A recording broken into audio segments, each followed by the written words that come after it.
Well, good afternoon and welcome to the Idahoan Show. With this being an election year, I thought it might be a good time to discuss and hopefully clarify the difference between being politically liberal or conservative versus being socially liberal or conservative, because they're two very different things. And yet, I'm afraid that sometimes politicians and newscasters and so forth will use the terms interchangeably in a way that can be very confusing, sometimes perhaps intentionally so. So first off, what does the word conservative mean? Well, by itself, it just means careful. And what does the word liberal mean? Well, again, by itself, it just means generous. Being liberal is not about liberty, it's about liberality, which is an archaic term for generosity. So you can be liberal or conservative with respect to just about anything. For example, when it comes to putting spices on food, I'm very liberal. I like spicy food. I'm generous with how much spice I'm willing to put on my food. My sister, by contrast, is very conservative when it comes to putting spices on her food. She's very careful not to make her food too spicy.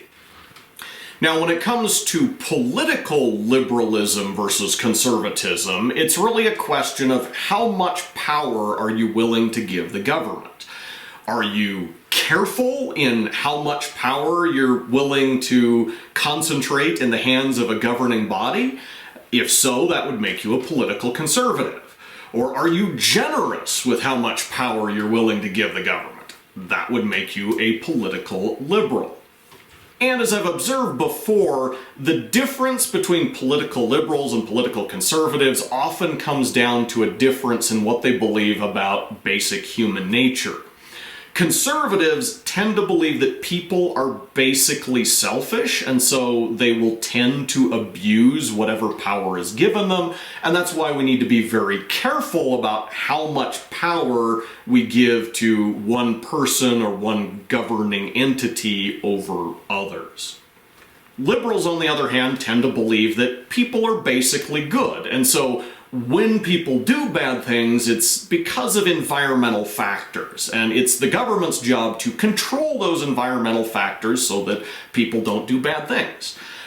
So, one, the government needs a lot of power in order to exercise that control, and two, giving the government that power isn't really a problem because people are basically good, and so they're not generally going to abuse the power that's given them.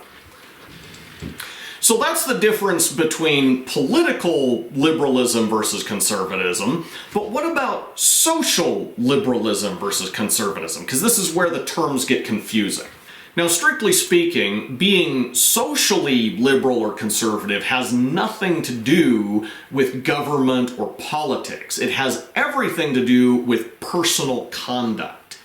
If I'm very careful in how I conduct myself in society, especially if I'm careful to adhere to some sort of rigid code of conduct, then that makes me socially conservative.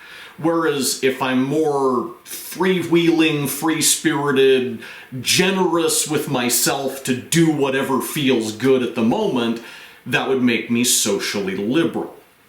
So hopefully that serves to clarify the difference between social liberalism and conservatism versus political liberalism and conservatism in principle. However, in practice, there are two factors that make them more difficult to really separate. The first factor is that they tend to stem from the same basic beliefs about human nature.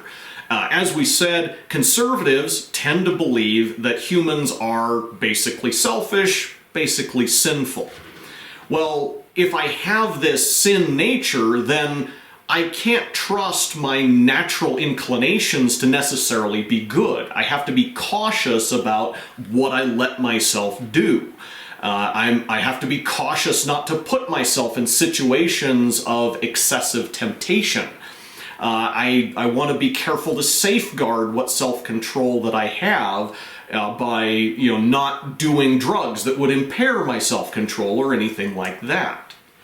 So if I believe that humans have this sin nature, then I will tend to be both politically conservative and socially conservative. Similarly, if you believe that people are basically good, then all of your natural inclinations are basically good, and so there's no reason not to indulge them, and that will tend to drive you to a view of social liberalism, and as we've discussed, also to a view of political liberalism.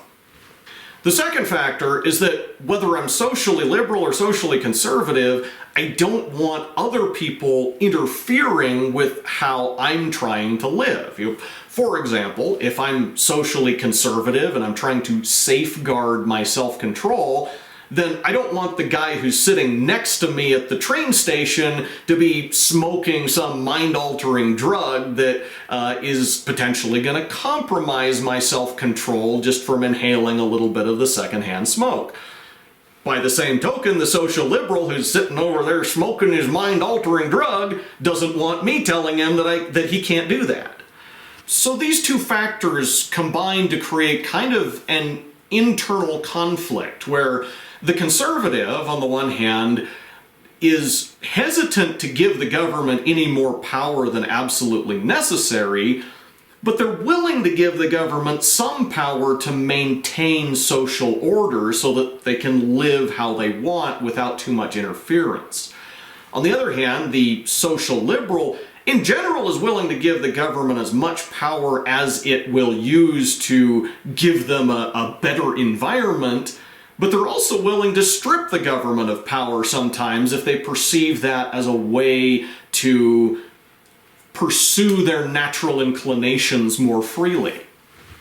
And where this turns a little bit sinister is that sometimes I'm afraid politicians will play both sides of this internal conflict, where first they reach out to the liberals and they say, hey, give me a bunch of power and I'll create all these programs that'll give you a wonderful environment to play in. And don't worry, I won't use any of that extra power to curtail your freedom to live how you want. And then they turn around and appeal to the conservatives and say, look at how out of control society is. You know, if you'll just give me a little bit more power, I can reestablish social order. And so over time, governmental influence and the power of that politician just ratchets up and up and up, and nobody's really getting what they want except the corrupt politician. So, especially in election year, I think that's something we all need to be aware of. And hopefully this discussion helps to bring some clarity to what can be a very confusing political landscape. Anyway, till next time, thank you for watching The Idahoan Show.